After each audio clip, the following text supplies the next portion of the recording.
무사람들은 그가 스스로 일일불과사라고 자칭하는 말을 듣게 되자 즉시 몇 사람이 불쑥 내뱉듯 말했다. 그는 정불사이군. 정불사는 껄껄 소리내어 웃었다. 하하하, 이 할아버지께서는 오늘 아직 사람을 죽이지 않았으니 4명의 좀도적을 기분 좋게 죽일 수 있겠구나. 그런데 어느 4명이 될 것인지 스스로 이름을 대도록 하시지. 그렇지 않을 때 저 구절연편을 쓰는 녀석 이외의 다른 사람들은 그저 순순히 나에게 큰절 10번만 하고 나에게 3마디 훌륭한 할아버지라고 불러준다면 나 또한 용서하고 죽이지 않을 수도 있지.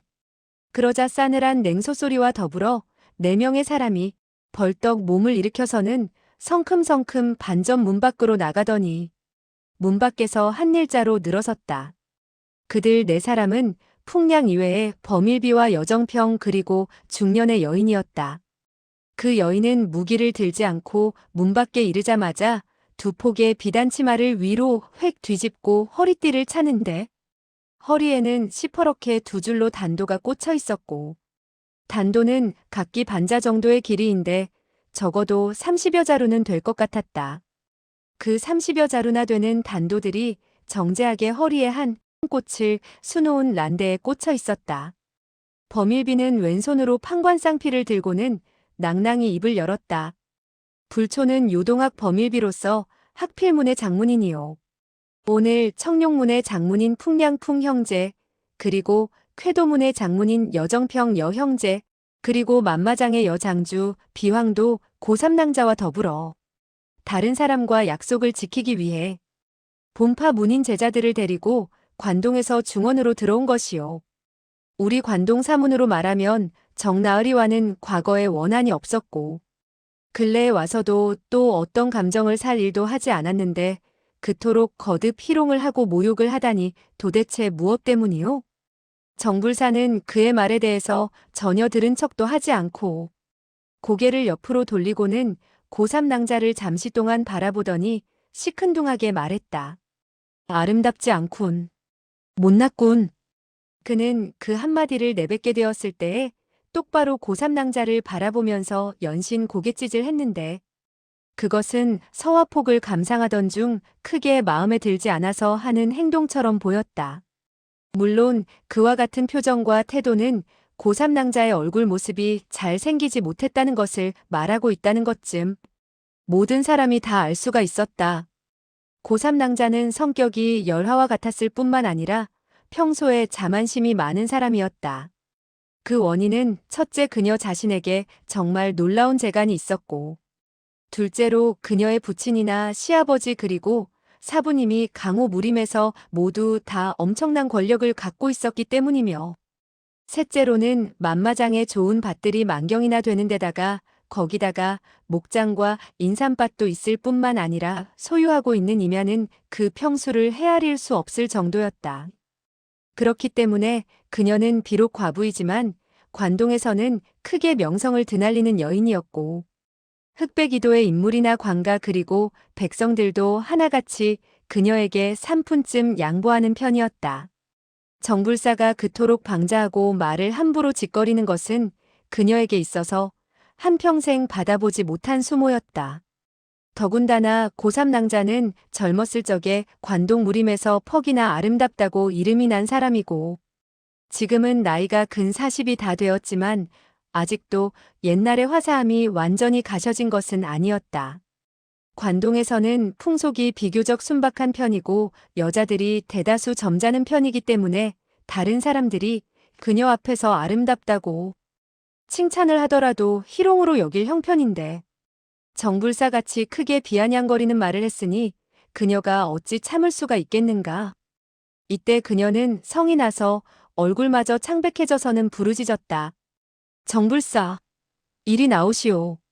정불사는 천천히 걸어서 반점 밖으로 나가서는 물었다. 바로 당신네들 4사람인가? 바로 그때 하얀 광채가 번쩍이는 가운데 5자루의 비도가 아래 위와 좌우에서 격발되어 날아들었다. 이 5자루의 비도는 정말 너무나 빠른 데다가 도신이 짧았지만 바람을 가르는 소리는 마치 장검이나 커다란 칼이 휘둘러지는 것처럼 들릴 정도였다. 정불사는 버럭 고함을 쳤다. 사람은 아름답지 않지만 칼은 아름답군. 그러면서 그는 오른손을 품속으로 집어넣더니 구절 연편을 뽑아들었다. 노란빛이 어른거리는 가운데 네 자루의 비도가 구절 연편에 맞아서 떨어지게 되었고, 다섯 번째의 비도가 자기의 앞면으로 날아들자 아의 솜씨를 보일 요량으로 입을 벌려서는 칼끝을 받아 깨무는 것이었다. 풍량과 범일비 그리고 여정평은 일순 어리둥절한 표정이었으나 곧 무기를 펼쳐서는 좌우에서 공격을 해왔다. 정불사는 몸을 날려 여정평이 휘두르는 칼을 피하고 발을 들어 범일비의 손목을 걷어차려고 함으로써 범일비가 부득불 판관피를 움츠리지 않을 수 없도록 만들었다. 그리고 동시에 손에 들고 있는 황금의 구절연편으로 풍량의 구절연편을 감으려고 들었다. 풍량은 반점에서 나서자마자 이미 10분 정신을 가다듬고 기운을 낸 상태에서 정불사가 하는 양을 지켜보고 있었다. 그는 정불사라는 늙은이가 실제에 있어서는 그 자신 혼자만을 노리고 있다는 것을 알았고, 나머지 사람들은 들러리에 불과하다는 것을 알고 있었다. 이때 그는 정불사의 구절연편이 밀려드는 것을 보고 손목을 떨치며 구절연편을 한 자루의 장창처럼 뻣뻣하게 세워서는 상대방의 가슴팍을 찌르려고 들었다. 이 일초는 사이빈복이라는 초식으로서 원래 장창의 창법이었다. 그런데 그는 진력을 구절연편에다가 돋우게 되었고, 거기다가 다시 한 가닥의 교묘한 기운을 써서는 구절연편을 창날처럼 뻣뻣하게 만들었던 것이다. 원래 금주청룡무는 편법 역시 대단한 편이었다. 그렇기 때문에 풍량은 상대방이 강적인 것을 알고 나서자마자 평생의 절기를 펼쳐낸 것이었다. 정불사는 입으로 비도를 뱉고는 칭찬의 말을 했다. 도적 같은 녀석에게서도 몇 수 훌륭한 솜씨가 있었군. 그는 오른손을 내밀어서는 그의 채찍 머리를 억지로 잡으려고 들었다. 풍량은 깜짝 놀라서는 재빨리 팔을 움츠려서는 채찍을 거두어들였다. 그러나 정불사의 손이 채찍 끝을 따라 뻗쳐왔다. 다행히 여정평이 알맞게 칼을 휘둘러서 그의 팔을 내려쳤기 때문에 정불사는 손을 움츠려 들여야 했다. 휙 하는 소리가 급작하게 울려 퍼지면서 고3낭자가 다시 한 자루의 비도를 던져내었다. 네 사람이 이와 같이 손을 쓰게 되자 정불사는 대뜸 희희덕거리는 얼굴빛을 거두고 정신을 가다듬고서 싸움에 임하게 되었으며, 구절연편으로 한 무리의 노란 광막을 이루어서는 자기 자신의 몸을 지켰으며 속으로는 꺼림칙하게 생각했다. 요동의 무공이 조금도 어수룩한 데가 없구나. 이 할아버지께서는 이 자들을 잘못 보았군. 이 네 녀석이 만약에 하나하나 덤벼든다면 이 할아버지가 죽이는 데 있어서 조금도 힘이 들지 않겠지만, 한꺼번에 몰려들어 떼싸움을 벌이게 된다면 그야말로 약간 어려워지겠는걸? 이번 관동 사대문파가 중원으로 일제히 들어닥치기 전에 사대문파의 장문인들은 먼저 만마장에서 한 달 남짓한 시일을 두고 무공을 익혔으며 그들 사파 무공의 득실을 연구했다. 즉 적을 임하게 되었을 때 어떻게 하면 서로 구원을 할 수 있느냐 하는 문제를 연구하고 토론한 것이다. 이번 미리 조련을 한 정성이 아니나 다를까 헛되지 않아 강남에 이르자마자 네 사람이 어깨를 나란히 하고 적을 상대하게 된 것이었다. 이때 여정평과 범일비는 가까운 곳에서 공략을 펼치고 있었고, 풍량은 약간의 간격을 두고서 구절연편을 휘둘러 빈틈을 노리고 파고들면서 주로 정불사의 허리깨를 공략했고, 고3낭자는 멀찍이 서서 한 자루의 비도를 내던지곤 하는데 던질 때마다 정불사로 하여금 정신을 써서 피하지 않을 수 없도록 만들었다. 이 네 사람들 가운데 범일비의 초식이 가장 노련하고 매서웠으며, 여정평은 칼임이 웅후하여 한 칼질에 8, 90근의 힘이 실려 있었다. 석파천과 정당은 무사람들의 등 뒤에 서서 그들이 싸우는 것을 구경하고 있었는데 3, 40초를 구경하게 되었을 때에 여정평과 범일비가 동시에 공세를 취하자 정불사가 채찍을 휘둘러서 두 사람을 밀어내고 있었는데 풍량의 구절연편이 알맞게 정불사의 머리를 옆으로 쳐가고 있었다. 그리하여 정불사가 막 고개를 숙이게 되었을 때에 휙휙 하는 소리와 함께 두 자루의 비도가 그의 목을 스칠 듯이 지나가는데 그 간격은 몇치에 불과했다. 칼을 피하기는 했으나 정불사의 턱 아래 기른 반백의 수염은 비도에 의해 수십 가닥이 잘려져 나가게 되고 한 가닥 한 가닥의 수염이 그의 얼굴 앞에서 난무하게 되었다. 반점의 문가에 서서 구경을 하던 관동 사대문파의 제자들은 일제히 갈채를 보냈다. 고3낭자의 비도가 훌륭하군요. 정불사는 속으로 놀라고 말았다. 저게 지배가 정말 대단하구나.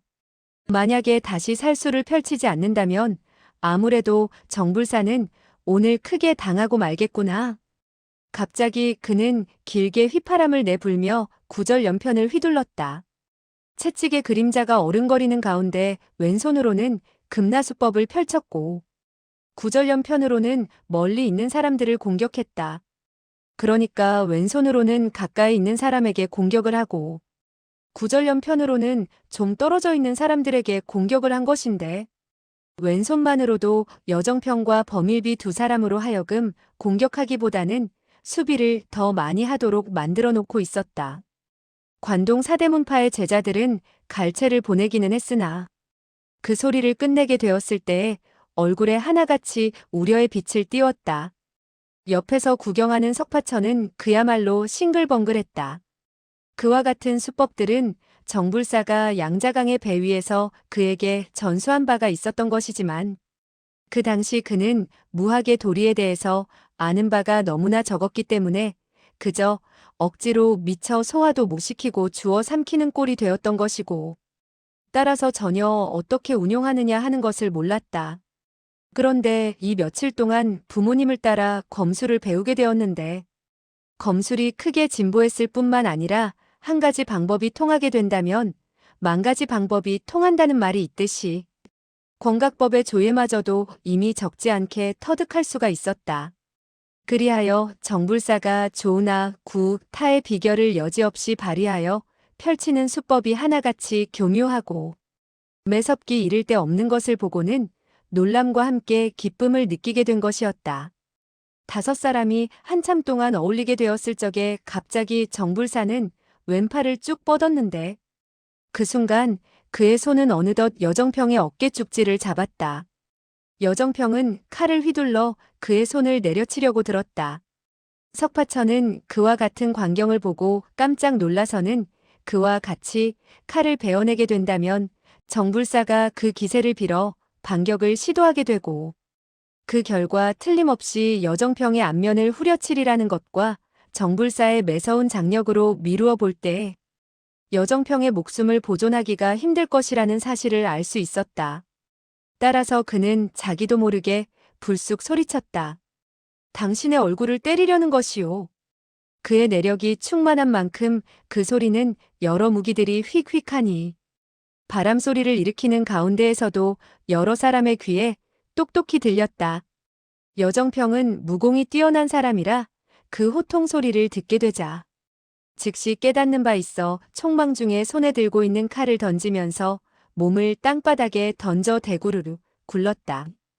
초식의 변화가 신속하다고 했으나 얼굴은 어느덧 정불사의 장풍에 얻어맞는 결과가 되고 대뜸 숨도 제대로 쉬지 못할 정도로 콱 막히는 것을 느끼게 되었을 뿐만 아니라 얼굴은 마치 칼로 살을 발라내는 듯 무척 아픈 것을 참아야 했다.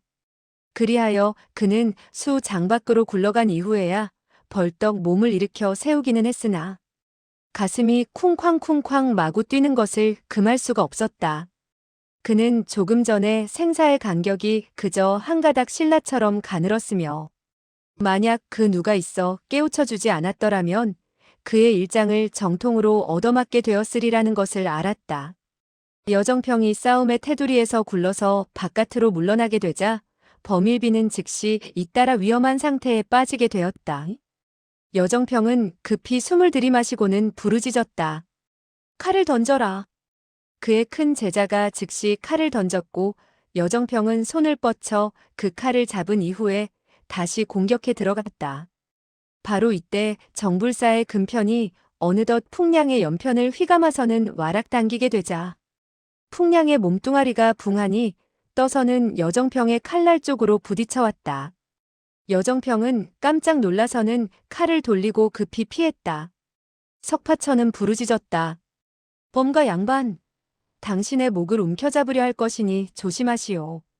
범일비는 어리둥절해졌으나 미처 생각해볼 여유도 없이 판관쌍피를 들어 먼저 목을 보호했다. 아니나 다를까 정불사의 5개 손가락이 동시에 뻗쳐왔으며 싹 하는 소리와 함께 그의 목 옆을 스치면서 5가닥의 혈흔을 내는 것이 아닌가. 진정 신락 같은 차이로 비켜난 것이었다. 석파천이 잇따라 2번이나 소리를 질러 2사람의 목숨을 구하게 되자 관동의 군호들은 하나같이 고맙다는 생각이 들어 그를 바라보았는데 그의 얼굴에 시커먼 석탄가루가 묻어있지 않은가? 아마도 자기의 참모습을 다른 사람에게 보여주기 싫어서 그런가 보다 하고들 짐작할 수가 있었다. 정불사는 버럭 욕을 내질렀다. 제기랄, 어느 계잡종이 쓸데없는 주둥이를 놀리느냐? 재간이 있다면 나서서 이 할아버지와 한 수 겨루어 보자꾸나. 석파천은 혓바닥을 내밀어 보이고 정당에게 슬쩍 말했다. 그는 알아본 모양이오. 정당은 재빨리 그 말을 받았다. 누가 쓸데없이 입을 열라고 했어요? 하지만 그가 계잡종이라 한 것은 반드시 당신이라는 것을 알고 그런 것 같지는 않아요. 이때 여정평과 범일비는 급히 몇 초를 펼쳐내게 되었고 고3 낭자는 잇따라 비도를 날려서는 그들을 도왔으며 풍량 역시 이미 채찍이 얽힌 것을 뽑아낼 수가 있었다. 그리하여 5사람은 다시 함께 어우러지게 되었다. 정불사는 급히 소리를 쳐서 자기를 난처하게 한 사람이 누구인가 알고 싶었기 때문에 손을 쓰는 것이 점점 빨라지게 되었다. 석파천은 관동사오가 무단히 목숨을 잃게 되는 것을 보아 넘길 수 없었고 또한 젊은 사람인 만큼 호사가라 할 수가 있었다. 그리하여 매번 4사람이 위급한 상황에 놓이게 되었을 적에는 언제나 미리 때늦지 않게 소리를 쳐서는 위기를 알리곤 했다. 그리하여 밥 한 끼 먹을 시간이 되기 전에 그는 여정평을 3번이나 구해주었고 범일비는 4번이나 구해주었으며 풍량도 3번이나 구해주는 결과가 되었다. 정불사는 미칠 것처럼 성이 나서는 갑자기 위험한 수법을 썼다. 금으로 만든 채찍을 높이 휘두르며 몸을 붕하니 도약시키더니 고3낭자에게 덮쳐들면서 왼손을 벼락같이 내려치려고 들었다.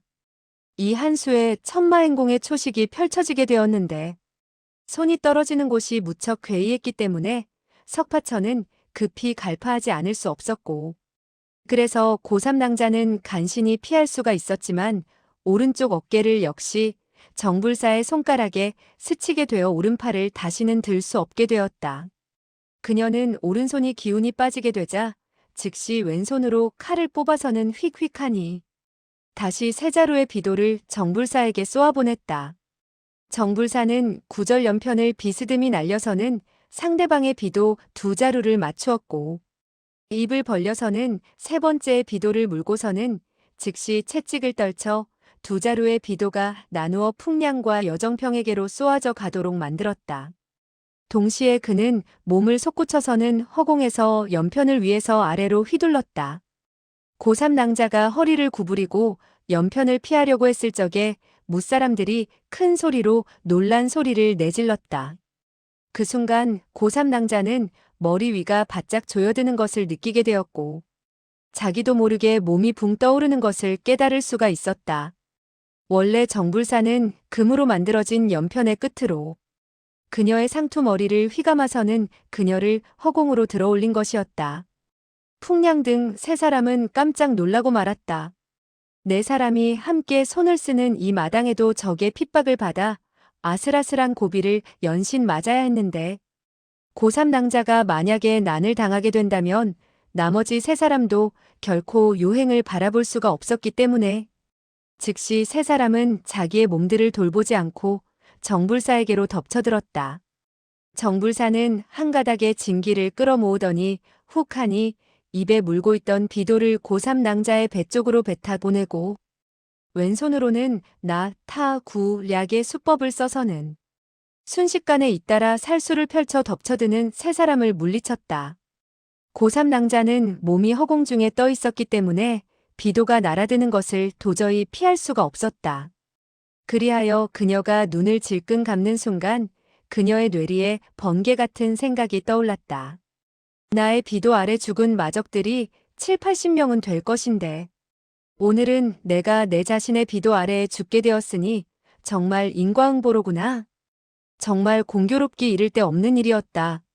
정불사가 구절 연편으로 던져낸 두 자루의 비도가 나누어 풍량과 여정평의 무기에 얻어맞아 퉁겨 나가게 되었는데 퉁겨나는 것이 마침 석파천의 곁을 지나가게 되었다. 그는 정세가 위급한 것을 보고 소리를 쳐서 깨우쳐준다 하더라도 이미 때가 늦은 상태라 즉시 오른손을 뻗쳐서는 두 자루의 비도를 낚아채는 즉시 내던졌다. 그는 한 번도 암기를 던지는 수법을 연마한 적이 없었기 때문에 비도를 받게 되었을 때의 손놀림이라는 것은 그야말로 엉터리였으며 비도를 내던지는 수법 또한 엉망진창이었다. 다만 내력이 웅후해서 비도가 쏘아져 나가는 기세가 세차게 되었는데 그 순간에 쩡 하는 소리가 울려 퍼지는 가운데 한 자루의 비도가 고3 낭자의 배를 향해 날아드는 비도를 부딪혀서 다른 곳으로 날아가도록 만들었고 또 다른 한 자루의 비도는 고3 낭자의 머리카락을 잘라버리고 말았다. 고3 낭자는 몇 장이나 되는 높은 곳에서 아래로 떨어지게 되었지만 발끝으로 가볍게 땅을 살짝 디뎠다가는 뒤로 수장이나 물러났다. 그러나 이미 놀란 나머지 얼굴빛은 사색이 되어 있었다. 이렇게 되자 정불사마저도 천만 뜻밖인지라 즉시 몸을 돌려서는 호통을 내질렀다. 어느 친구가 이곳에서 나의 일을 그르치는 것이오? 사내라면 나서서 300여 초를 싸워봅시다.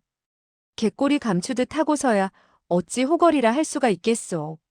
그러면서 그는 두 눈을 부릅뜨고 석파천을 노려보았다. 다만 석파천은 얼굴에 석탄 가루를 묻혀놓고 있었기 때문에 일시 알아보지를 못했다. 그는 석파천이 잇따라 자기의 살수를 갈파하는 소리를 들었는데 마치 자기의 모든 초식을 이미 모두 내다보고 있는 것 같았을 뿐만 아니라 조금 전 두 자루의 비도를 날려서는 자기가 불어낸 비도를 퉁겨내게 되었을 때에도 그 실력이 엄청나 자기가 불어낸 비도를 수장 밖으로 날려보내 눈 깜짝할 사이에 그의 시야에서 자취를 감추도록 만든 것을 보고 속으로 울화가 치밀었지만 자기의 공력이 그보다는 훨씬 약하다는 것을 알아차릴 수 있었기 때문에 말투마저도 결국 좀 더 깨끗해지게 되었고 할아버지 이 녀석이니 하는 말들은 모조리 삼가하고 있었다. 석파천은 사람을 구해야겠다는 마음에서 미처 곰곰이 생각해 볼 여유도 없이 두 자루의 비도를 던졌던 것인데 뜻밖에도 성공을 거두게 된 것을 보자 그 자신마저도 놀람과 기쁨에 얽혀들게 되었다. 다만 칼을 받고 칼을 던지게 되었을 적에 비도의 예리한 칼날에 손바닥 두 곳에 상처를 입게 되어 새빨간 피를 흘리게 되었으나 일시의 아픔도 느끼지 못하고 있던 차에 정불사가 그토록 기세등등하게 실이 자기에게 말하는 것을 보자 이미 정당히 자기의 얼굴에 검정칠을 한 사실을 잊고서는 전전긍긍하며 입을 열었다. 넷째 할아버지. 나는 커다란 송편입니다. 정불사는 일순 어리둥절했으나 곧 껄껄 소리내어 웃었다. 하하, 나는 누구라고, 원래 너 큰 송편이었구나. 그러나 그는 속으로 궁리를 했다. 이 녀석은 나의 무공을 배운 바 있으니 그가 갈파할 수 있는 것도 무리는 아니군. 따라서 그는 두려움이 없어지게 되자 갑자기 노기가 끓어오르는 것을 느끼고는 소리쳤다. 이런 망할 녀석이 쓸데없이 할아버지의 일을 간섭하다니. 그리고는 휙하니 채찍을 들어서는 석파천의 머리를 내려치려고 들었다. 석파천은 구절연편에 세찬 바람이 뻗쳐오는 것을 고스란히 받아들여서는 뒤로 몸을 날렸다. 멀리 피할 수는 있었지만 신법이 보기에 여간 흉하지 않았다. 정불사는 일격이 빗나가게 되자 노기가 더욱더 끓어오르는 것을 느끼고 휙휙휙하니 잇따라 3번 구절연편을 휘둘렀는데 초식은 지극히 교묘했으나 석파천은 일일이 몸을 날려 피해버리는 것이 아닌가. 석파천의 내공 수위는 이제 몸뚱아리가 마음을 따라 돌아가는 경지에 있었기 때문에 좌우나 위로 또는 아래로 마음먹은 대로 몸을 놀릴 수가 있었다. 그러나 정불사에게 지난번 크게 당한 적이 있었기 때문에 아직도 그를 두려워하는 마음을 가지고 있던 차라 피하기만 할 뿐 감히 반격을 하지 못했다. 정불사는 속으로 매우 이상하게 생각했다. 이 구절연편의 무공은 내가 이 녀석에게 가르친 바가 없는데 이 녀석이 어떻게 초식을 알고 있는 것일까? 이와 같은 생각을 하면서 그는 구절연편을 더욱더 세차게 휘둘러대었다. 삽시간에 그의 구절연편은 한 무더기의 금빛이 번쩍이는 노란빛의 구름으로 화에서는 석파천을 그 가운데 가두는 것이었다. 그래도 좀처럼 석파천을 어떻게 할 수 없게 되자 갑자기 그는 지난번의 일을 떠올렸다. 이 송편 녀석은 자연도에서 백만검과 손을 맞잡고 나와 셋째를 공격해서는 낭패하여 도망치게 만들었다.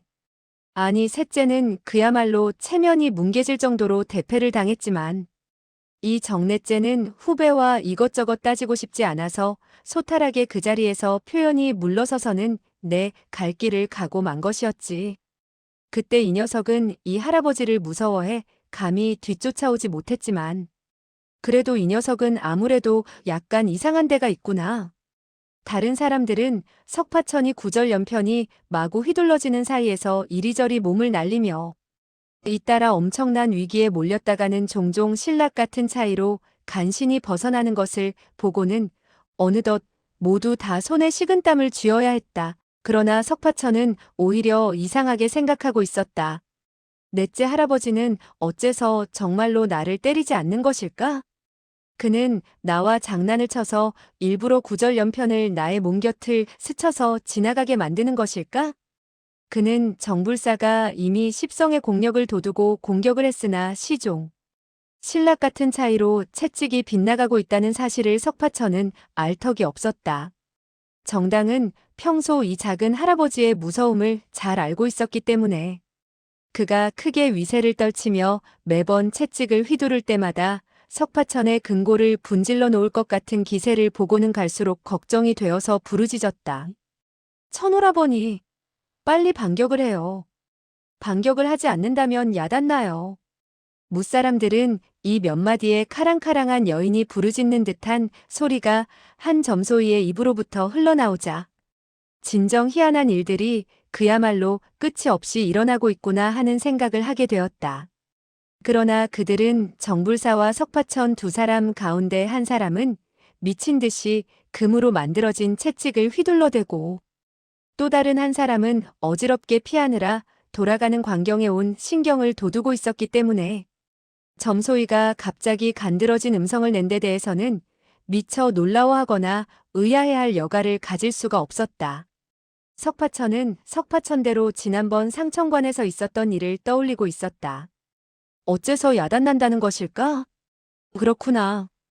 그날 나는 왼팔을 묶고서 상천관의 도장들과 손을 쓰게 되었는데 그들은 매우 화를 내었으며 내가 그들을 업신여긴다고 했다.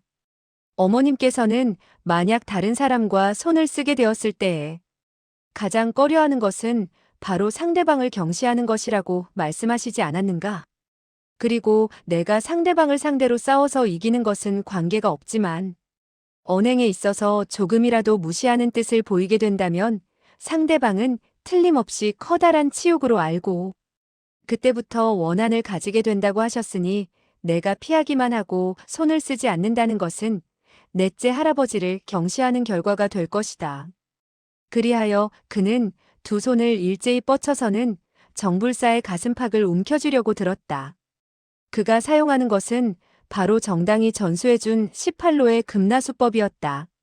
이것은 정씨 집안의 조상 대대로 전해져 오는 무공이기 때문에 정불사가 알아보지 못할 리가 없었고 그 즉시 피할 수가 있었다. 그러나 18로의 금나수법이 석파천의 웅후한 내력이 도두어진 상태에서 펼쳐진 만큼 구대, 쇠, 나, 작, 격, 병, 요의 모든 수법들이 휙휙하는 세찬 바람을 일으키는 것이 위맹스럽기 이를 데 없었다. 정불사는 그만 깜짝 놀라 자기도 모르게 소리쳤다. 대낮에 도깨비를 만난 셈이군. 도깨비를 만났어. 그리하여 제십이 초를 펼치게 되었을 적에 석파천이 냅다.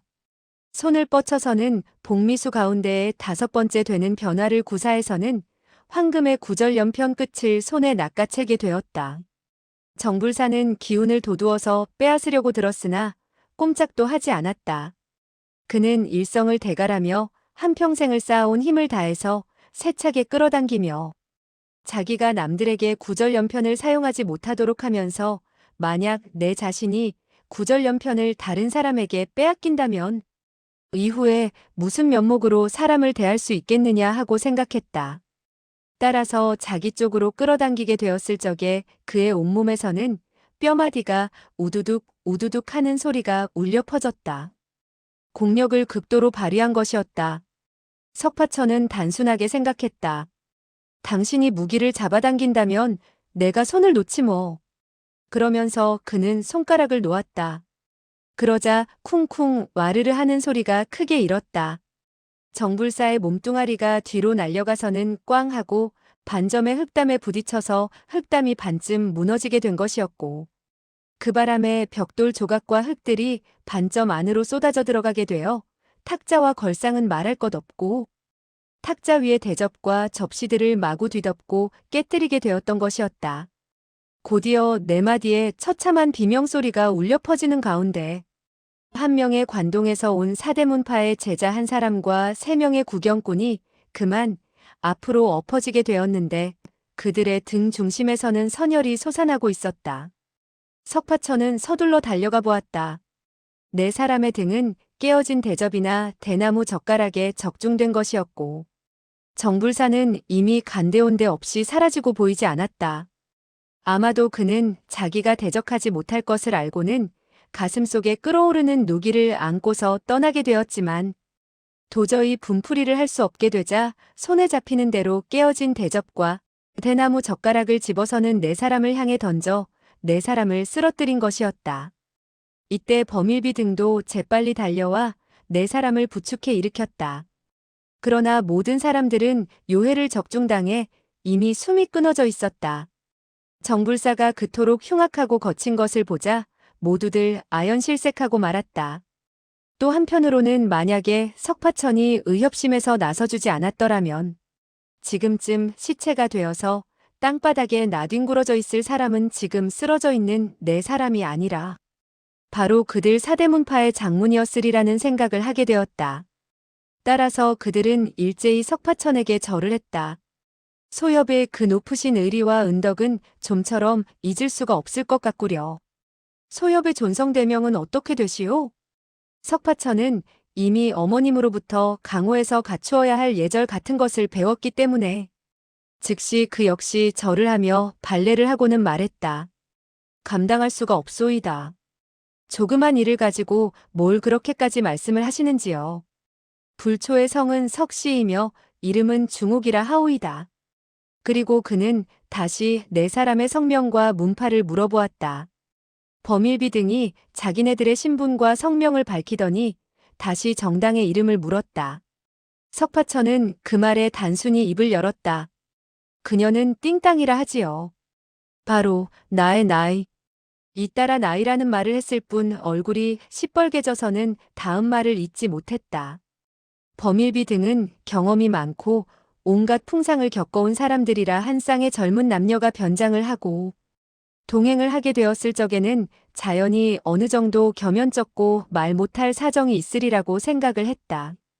따라서 석파천의 안색이 부자연스러워져서는 말을 못하는 것을 보고는 더 묻지를 않았다. 정당은 옆에서 재촉을 했다. 우리 빨리 가도록 해요.